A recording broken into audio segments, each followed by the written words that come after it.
Have you ever told yourself a lie that you believe to be true? A lie that shaped your actions and decisions and ultimately affected your relationships. I'm not just talking malicious lies though. I'm talking subtle, insidious lies that we tell ourselves. Like those little tiny pieces of information that we just tell ourselves. The kind that hold us back, damage our relationships, and generally prevent us from growing.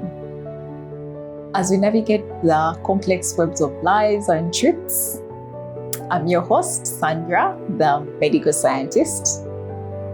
I am passionate about human experience. I love exploring human experience, so that's me.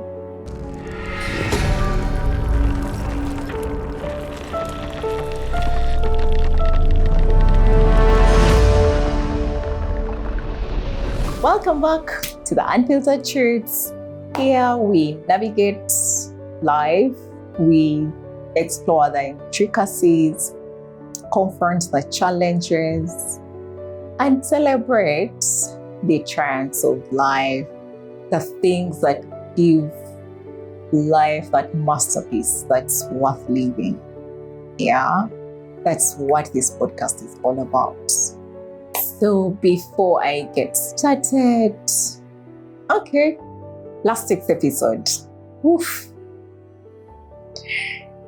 it was one of a kind.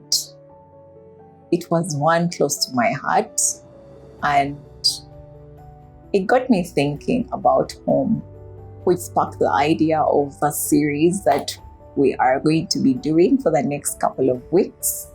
The series is titled Homecoming. So I'll be delving deeper into the theme of that series, and today marks the second episode of our Homecoming series. And I just want to take a moment to express my heartfelt gratitude to every one of you that has been a part of this journey, to the 330 amazing community of subscribers. Thank you from my heart of hearts. Your investment in this journey with me means the world to me. Your engagement, your love, your support is everything I ever asked for. To the returning viewer, thank you for watching, liking, commenting, and sharing this video to whoever you think needed it. I don't take that lightly. To that newcomer, welcome, and I'm glad you found us today. So, what's that one lie that has held you back the most? I want you to take a moment and reflect on one of those lies. Think how it has affected you, your relationships, and the people around you. Let's explore that together. For 20 years, I let a lie creep into my life. It actually came in like a thief in the night, stealing my sense of belonging, leaving me with these doubts that actually lived on for far longer than they should have, even when the truth finally did come out. A lie that my family had moved on without me and left me wondering if I was truly ever loved. I remember that feeling. It made me feel alone, lost. I felt like I was somewhere in the bushes. You know how you go on a trip and you wander about in the forest? That was me, and that's how I felt. You don't have a guide. There is no map or compass whatsoever to navigate you back where it's supposed to be. That's the exact feeling that I had and felt. Of course, at that time, because I was a child, I believed that was the truth. Retrospectively, of course, it wasn't. But in that moment, that's the truth that I had. And it's the narrative that I had built and surrounded myself with from when I was a child and as I kept on growing. Of course, for 2 decades, that's far too long. Eventually, the lie becomes your truth, yeah? So I couldn't pinpoint how, why, when I got there, but I know, like in Uganda, like growing up in Uganda, most of it, like my biggest time, I guess I had to learn that you needed to read in between the lines. Like people keep quiet, yeah? For example, my family was silent and I could actually feel the silence. It was so deafening and I just couldn't bring myself to reading between the lines. Of course, it's something I learned later on that probably I need to read between the lines of the silence. But at that time, I didn't read between the lines. I took that silence and took it like literally to the heart. So I think that's why I got so hurt deeply. And it was such a painful experience for me, honestly. And then because no one really ever spoke about the loss, I think it was like a taboo. Like no one ever spoke about the loss. So I guess that's why when I could see the silence, I imagined people don't care or no one really cares. I'm a child. Yeah, and that was really painful. But then also I think culturally, like in my culture, people don't know how to say, they don't say things that they want to say.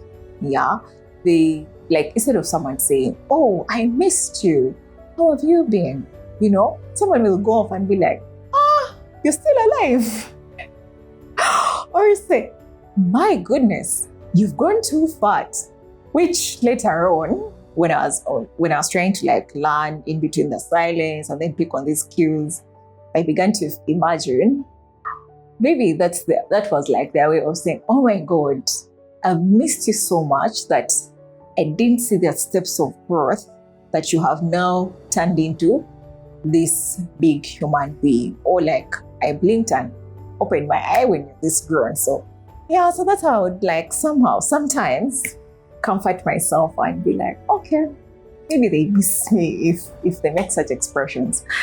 But yeah, then they would be silent, not because maybe they were absent, but for starters, I didn't tell my family where I was living, what my number was, or my email address, or anything whatsoever. So how did I expect them to reach out, you know? Or what if I broke the silence? But I didn't. I didn't tell them where I was, or my contact addresses, emails, whatsoever. Neither did I reach out. So I think low-key, okay, to be honest, I think it wasn't.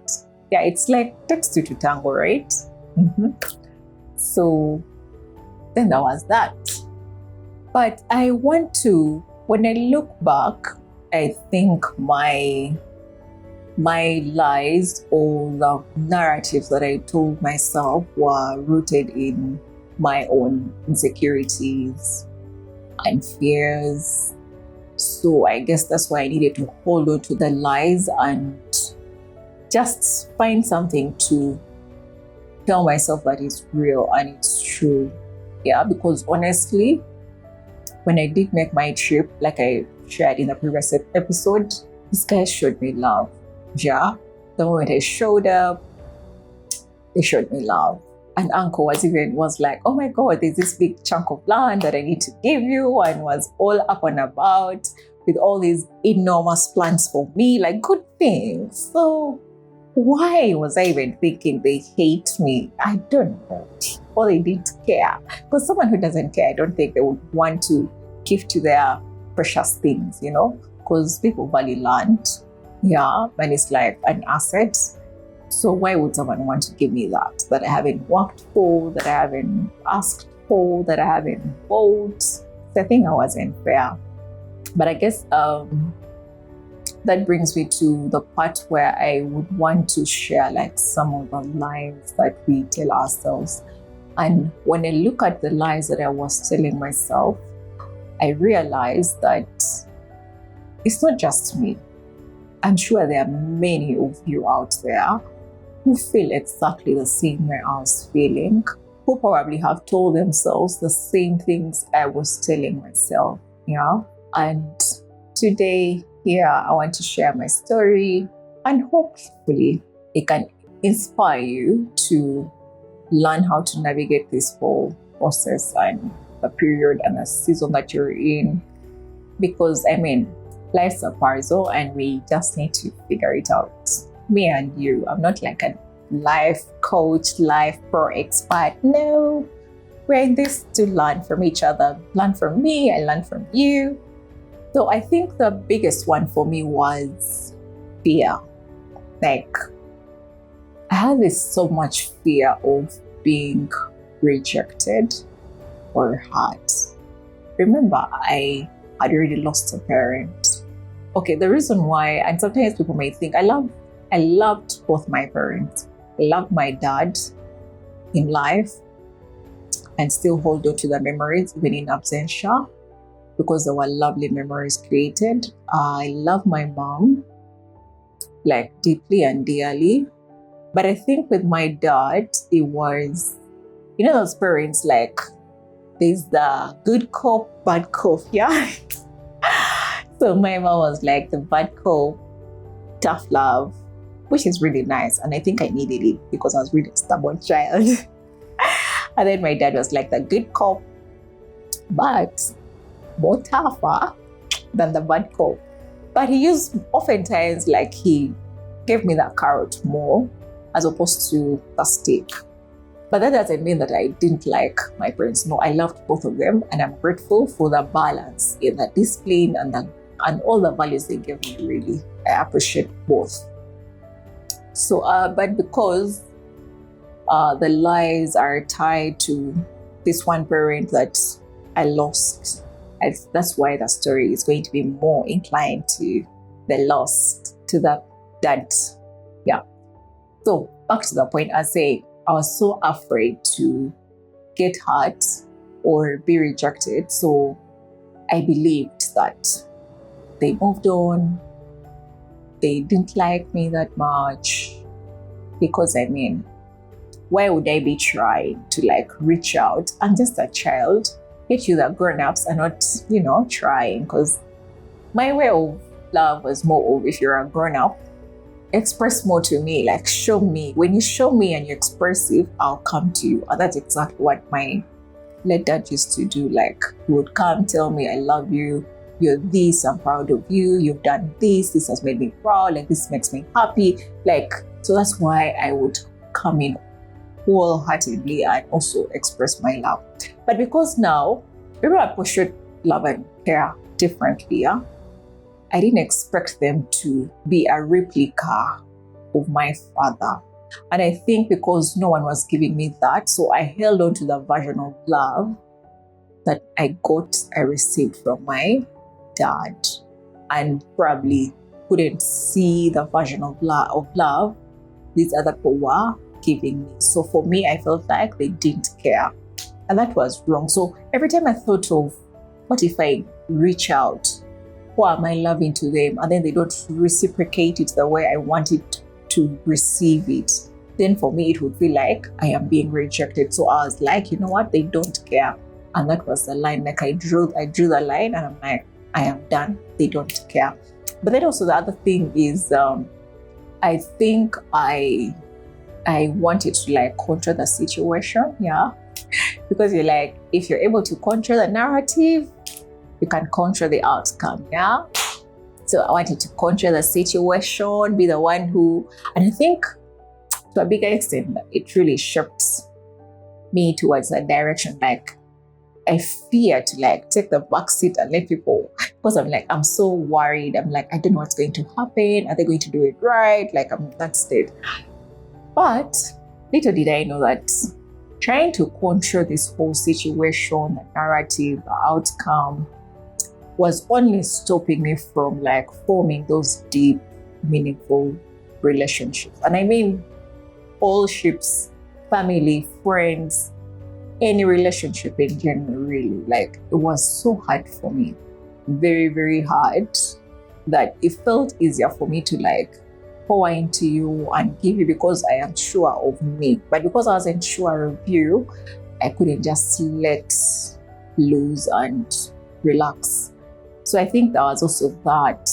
The other thing was, I really didn't have much self-awareness. Okay, I lacked self-awareness. I won't even say much, because at that time, what can a teenager really know about themselves? You barely know who you are. You're just going through the teen years, like those early teen years, yeah.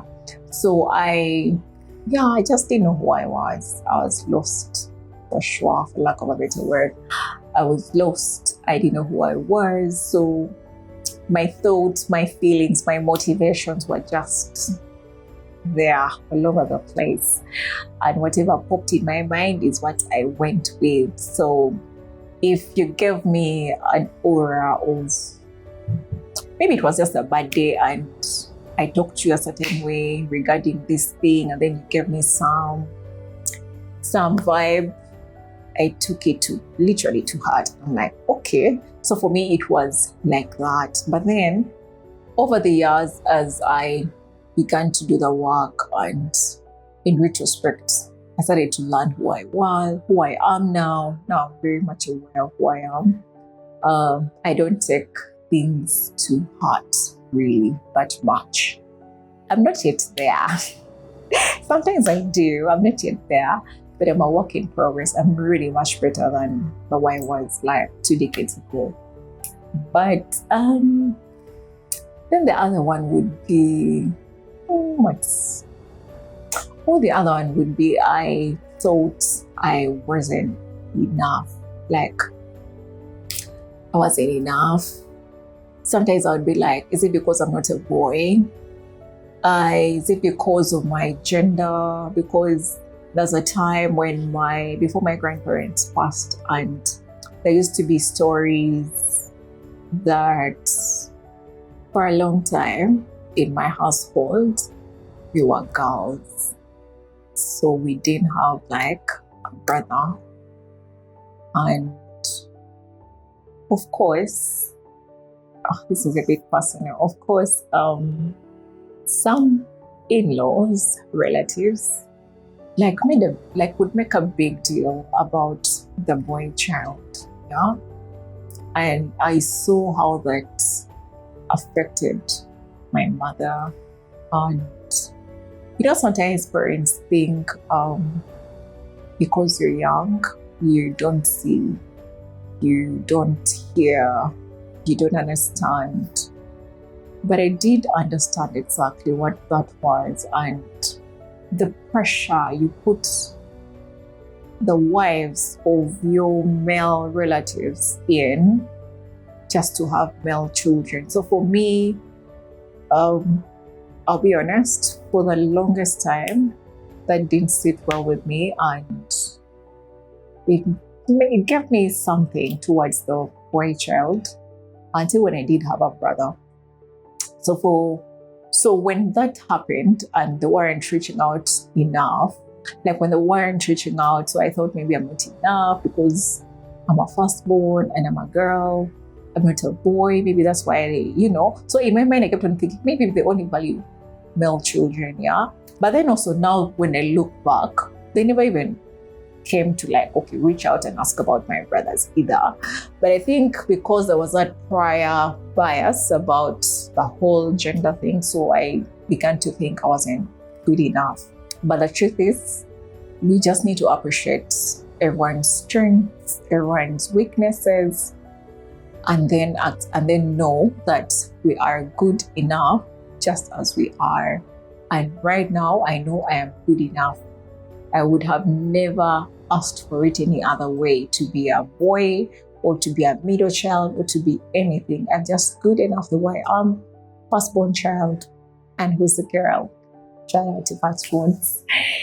Yeah, so basically for me, those are like some of the reasons as to why I, like some of the things that I kept on telling myself, like they didn't care, I wasn't good enough, I was all up in my head, speaking negatively about myself, thinking negatively about them, and yeah, it really affected me. So when you know the lies that you tell yourselves, there are consequences. Yes. For everything you do, by the way, for everything you do, say, and act, yeah, there'll always be consequences. Either they're good or they're bad.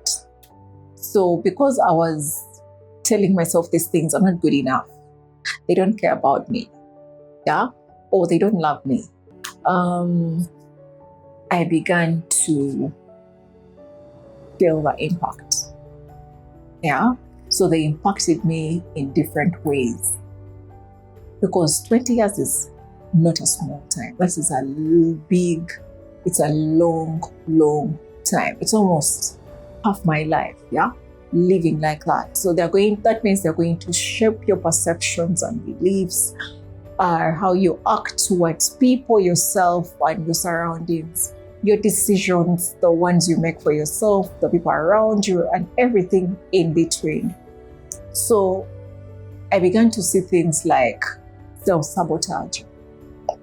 So I began to indulge in self-sabotaging behaviors, but the biggest one for me was procrastination. Oh my goodness. For as long as I figured in some way my relation with you or something or this particular environment is going to make me feel like I'm being rejected or not cared for, I would never get myself involved. So that affected how I formed relationships. So half of that time, I indulged in superficial ships, friendships, even family, by the way. Like I would come, oh my God, there's a function, like we are cousins. In that moment, we're like, yeah. Not like I'm pretending, but in that moment, I give you my whole. But when we leave, that's it, yeah?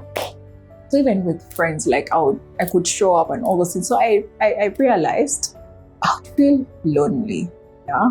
I am giving in, but I can't reciprocate. I can't get back what I'm giving to others. Not because maybe I don't want to, but because I fear to be hurt, I fear to get rejected. I didn't want to feel like as a burden or something. I don't know. I was really confused. The other way that these narratives impacted me, I missed out on opportunities, on connections, because I wasn't really getting deeper with my relationships with people overall. So there was not like even someone who would have reciprocated something or done something for you, not because they're doing something, because they have an ulterior motive, but because they genuinely care and just want to show up for you. I missed those opportunities. And being a teenager who's orphaned, okay, and as a mom is very challenging, especially with the firstborn. And I needed people to like maybe talk to how I felt, because when I began to feel certain things and feel a certain way, I yearned to speak to someone. But because I didn't have that person, I couldn't just speak to anyone. Even the superficial relationships that I had with people, friends, and also maybe family members. I couldn't just talk to them. So that kept me there. My emotional well-being was not okay because I was not connecting deeper, and even the ones I would have connected with, I didn't even give them a chance to sow. Those were opportunities gone. Yeah. But then also the other thing was I observed stunted growth. Like, you don't grow because you lack. You can't form relationships with people. You're not able to learn from them. On a personal level, emotional level, like, I couldn't learn from anyone. I mean, I was closed off. Like, there's a wall. I would see people, I would come to you, share with you, like, give you all these things by there because I have so much wisdom. Yes, I do. I have so much wisdom based on the experiences that I've gone through, the things I have seen, the things I have done, the mistakes I have made. So, like, I have so much to give, which I do give, but I would never make the time to, like, also learn from others because I had this wall of lies that I had surrounded myself with, and it really stymied my growth as a human being. And when I look back now, I'm like, okay, at this point I missed this because so and so would have told me this person would have led me here, this one would have led me here. Yes, of course, I did navigate that season. Not easily though. But yeah, I did navigate. I guess God was with me. I think at that moment I probably needed like more human experience. And at that time I also didn't know much about God. Like, I didn't know him like I know him now. Like, I know he's my friend. I can tell him, I can just sit there, maybe kneel down or sit and just have a conversation with him. Yeah. But then that time was really tricky. I didn't know all those things. So those are the ways that I felt these narratives that were false impacted me in a way that I believe someone else also could be experiencing the same. Or you can share with me how your experiences have been in the comment section. And so now that we have seen what the lies could look like, how they could impact us, I would also want to speak into why. I think, yeah, the why and the common lies, I think I married them, but I can just say why we believe them. Yeah, the lack of awareness, the negative self-talk. Yeah. So sometimes just because people are silent, we don't have to take the silence and take it as Bible truth that you don't want us or they are absent.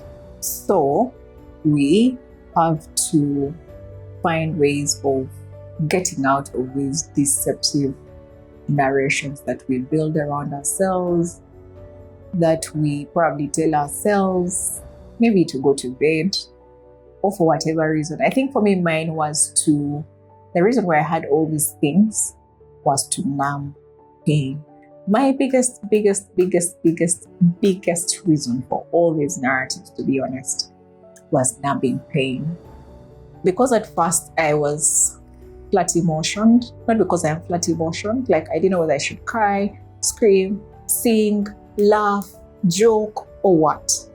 I'd never experienced a loss before. Okay, I'd experienced losses. One loss that was close was my auntie, or one of my favorite aunties, my mom's sister.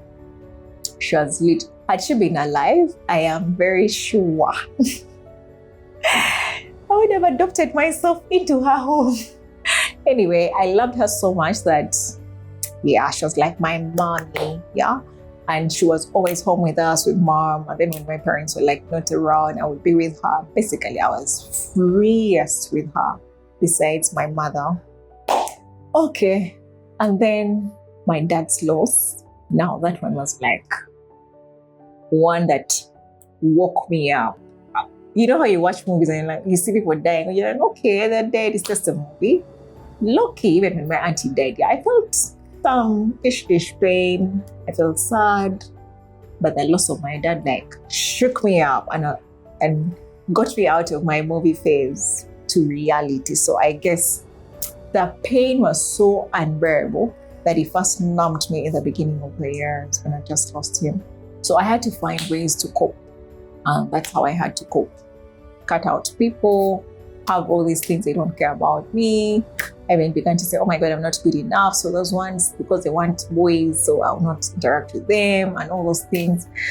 I think which was so draining and exhausting. When I look back, I was constantly exhausted. Not funny though, not funny at all. I was constantly exhausted.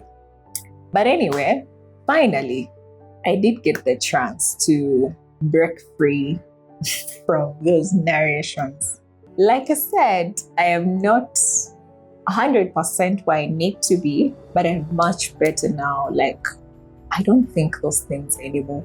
Even when I do catch myself thinking them, I use the tools that I'm going to share with you just now. So my biggest tool that I use, how can I call it? How can I term it? Let me first explain it, then I can start that when I give it a name, it can make sense. When I take Century, WhatsApp, Instagram, FB, I don't know, TikTok, and so many others, Snapchat, blah, blah, blah, all those things, yeah? It's a good initiative. So, for example, if you're chatting with someone on WhatsApp, you can take a screenshot of the messages or their statuses. You can take screenshots of those and then store them. So on a rainy day or a sunny day, when you must use them, you bring them out, yeah? Me and a friend of mine, we always say the screenshot gang, the guys who take the screenshots of whatever thing it is. Maybe it's on Pinterest, something you liked, or it's a WhatsApp status that you took, or it's a conversation that you had with someone and you took it for proof. So that the screenshots, we call them receipts. So on a rainy day or a sunny day, when you must pay and bring the receipts, that's when you use them. So now, linking that to the point I want to make is, I call it like the receipts jar, yeah? Like, I have a mental jar in my head where I put storage of all those things. There are text messages, there are photos, there could be memories, there could be conversations, yeah? So every time I begin to think, oh my God, this friend of mine hasn't talked to me in 100 years. Probably they moved on, they got better friends, they don't like me. I go to my receipts jar and look at, is it a text message? What was the last text message we had, me and them? What was it all about? Was it something that was comforting? Was it something they were telling me about, they're proud of me? Like that, those conversations, those receipts, those small things. Is it a photo of me and them? Were we doing an activity that is fun? Is it a memory? Like, for example, Google can always give you like, oh my God, 1 year ago, months ago, like those things. Like, before I draw conclusions and be like, oh my God, my friend Maria, I love you, Maria.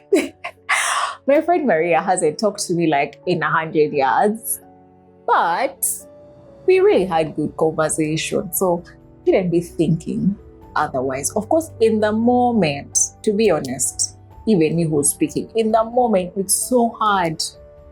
Unless if you contradict that false narrative with evidence, you know? So now this is the evidence that I bring, like, depending on the situation. For example, in this circumstance, I'm like, okay, I'm seeing them posting their friend. Human beings, we are jealous, we are egocentric, we are all these things. But coming away from the default, you need to find out who you are and then make you uniquely you as Sandra or Maria or someone else, not the default human person. Yeah. So that's one thing that I use. So I go to my receipts jar in my mental space, or it could be physically. I have like a picture, like I have a friend of mine. I visited her once when I did visit her once when she'd given birth to her son, her third child. And one of the girls gave me, kids are really innocent, pure souls, God bless children all over the world. Like I love children. I love them, but I also fear them.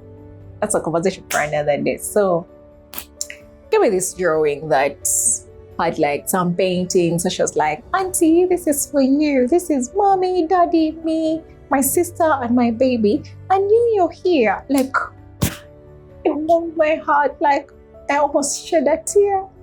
I'm a cry baby. I almost shed a tear. But you can't believe the girl must be 10 now.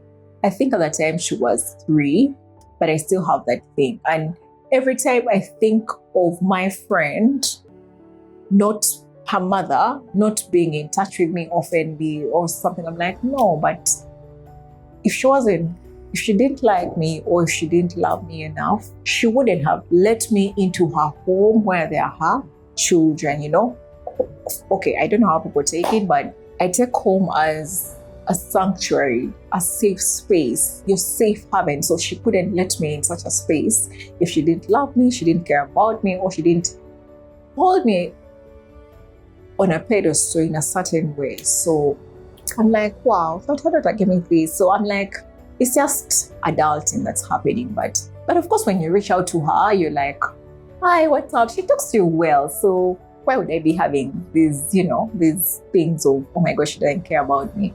But then also, when back to my family, when I look at, especially my extended relatives, even my extended relatives, really, when I look back, those guys always came home. When I was younger, they always visited, came. I guess this was a time for me to also go to them, but I did it. I think I took it for granted that they should come to me. And that was also too much pride, I think, at that time. Conversation for another day also. So when I look back and I'm like, recently when I made that trip, they did all these wonderful things for me. They gifted me tangible things, assets. But then also when I was younger, they used to visit.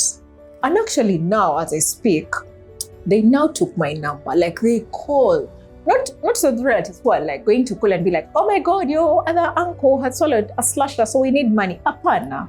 They call and they're like, hi, how are you? The other day, the last time we talked, you said this and this was going on. How are you going about it? Have you navigated it? Do you want someone to talk to? Do you want advice? Like, oh my goodness, like that's so humbling. Yeah. So yeah, the receipts jar. That's one of the things that I use. The other one is, I don't know if it's an experiment. I don't know how to call it, but for lack of a better one, let me call it like the silence experiment, yeah? But I don't know if it's an experiment.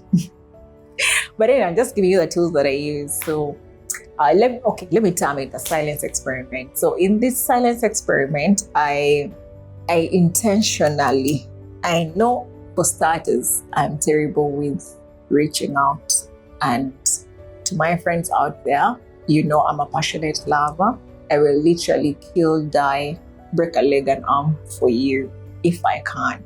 Like I'm those people who will give you my last 1K and walk and sleep hungry. Like I'm those guys. Like I don't know how to be like, oh my God, I only have 1K, so I can't give you. No, by the way, like not because I want to praise myself, but that's who I am. So to my friends, I don't really reach out, but trust me, I am. Okay, before I make it about me, I'll still tell you the silence experiment. So the silence experiment, if you have that person who has not reached out in a very long time, instead of you sitting back and thinking, maybe this person hates me, I think they left me, they moved on. For example, me, I kept on saying, oh my God, my family moved on, left me here, oh my God, blah, blah, blah. That's the time when you reach out, break the silence. So for me in this experiment, or in this thing, I look out for 2 things. 1, reach out, break the silence. Either I can text or I'll call I'm not much of a caller, I'm much of a texter. So I will text you a long message. I always call them love daters. I will text you like a long message, oh my God, and tell you, like I'm expressive, but nandi. I'm very emotional like that. Like I'm very expressive, I'll tell you. And sometimes people can misunderstand. So these days I'm being very intentional, like with my friends, with my family. I'll text you and be like, hey, how are you? It's been a while, it's been a minute, it's been years, is everything okay? And here's a catch for me, yeah? I pay attention to the response. As opposed to paying attention to the silence, break it and look at how the person responds back. If it's a response of love, of care, of concern, of, oh my God, I think about you, but probably I'm also going through my own adulting stuff, then that person actually does care about you. They do love you. You're in their thoughts, probably you're even in their prayers. So who are you, or who was I to start thinking, oh my God, they don't love me, oh, they don't care about me. So for me, that's now what I do these days. So when I reach out and the response is warm, is kind, is loving, it's empathetic, it's concerning, it's, all those beautiful things, I begin to challenge that narrative or the false thing that is popping into my head, those lies, yeah? So that's how I do it. So if the response is cold, I don't take it to heart the first time or even ever. I imagine the same way I would be going through something and I just don't know how to react, like, and project my issues to other people. So I first give you a benefit of doubt, yeah? But if it's something that is prolonged, of course, you need to know when to use the other thing of reading into the lines. Or when to be like, you know what, I really tried, let me just back off and give them space to now reciprocate and reach out. The other thing, what do I use? The other thing is, I just have a few questions. How did I term that one? Okay, I have like these 3 questions. Let me call it like a test of 3 questions, or 3 question test. My goodness, English is a problem. Anyway, I have these 3 questions that I usually ask myself. For starters, I'm like, this thing that I'm saying or thinking, the narrative, the lie that is coming into my head, is it based on a truth, or it's an assumption that has no base, that is baseless, zero reality attached to it? So when I examine that thought, that feeling, that imagination, that thing that I'm thinking, and realize it's a fact, then I'll deal with it as a fact. If it is not a fact and it's an assumption, baseless ground, I disregard it. Yeah, that's one of the questions that I ask myself. The other question that I do ask myself is, if I was my close friend, what do we call them? Besties. If I were my bestie and I was thinking those things, like I came to myself and I'm like, oh my God, can you imagine this auntie did like this? Oh my God, can you imagine Maria did like this? I'll be like, hold up, Sandra. But do you think Maria can do that? Or do you think Auntie N can do that? Or do you think Peter can do that? Or do you think Sharon can do that? So the same kindness, grace that I extend to a friend, comfort them and talk to them about that thing and show them that it's not the reality, is the same grace and kindness that I should extend to myself. So I imagine I'm my best friend and I am talking to me. So actually that has really worked for me like a couple of times, because it's like the easiest thing I can do. Like, yeah, I can easily ask myself that and I'm like, okay, all right.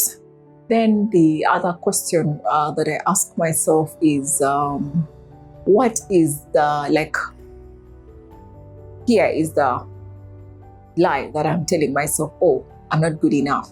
So what's the slightest evidence? What's the smallest evidence that I'm actually ignoring?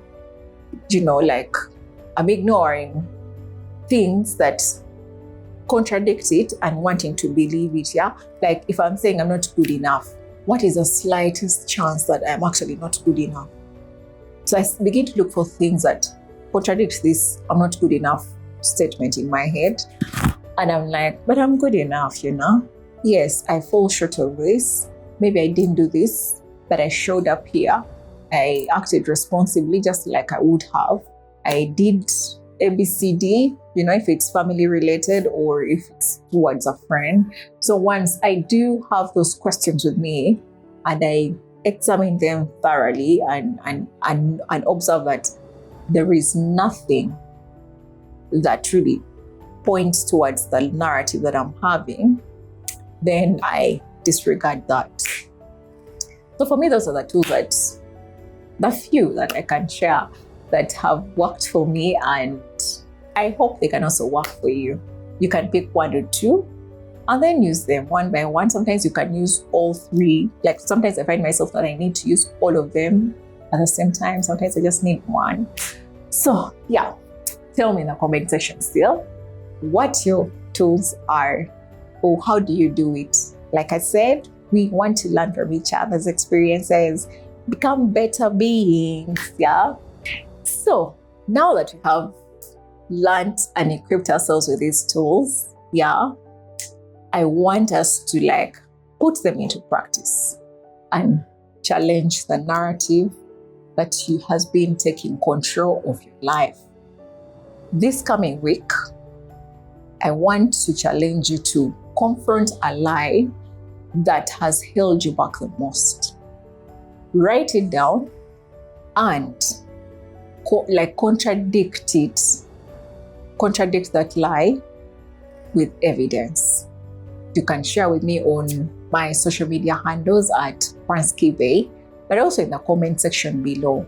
Let's use the hashtag, the homecoming series, and tag the unfiltered truths. Yeah. So as we wind up with this episode, I feel like I've talked too much.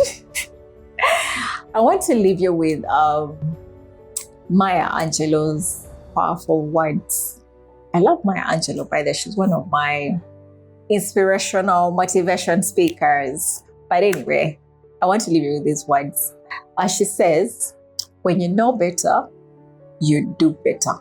But here's the catch. Will knowing better prepare you enough for what's brewing? Can forgiveness calm the tempests of heart? Or will it unleash a torrent of emotions that can't be contained? Are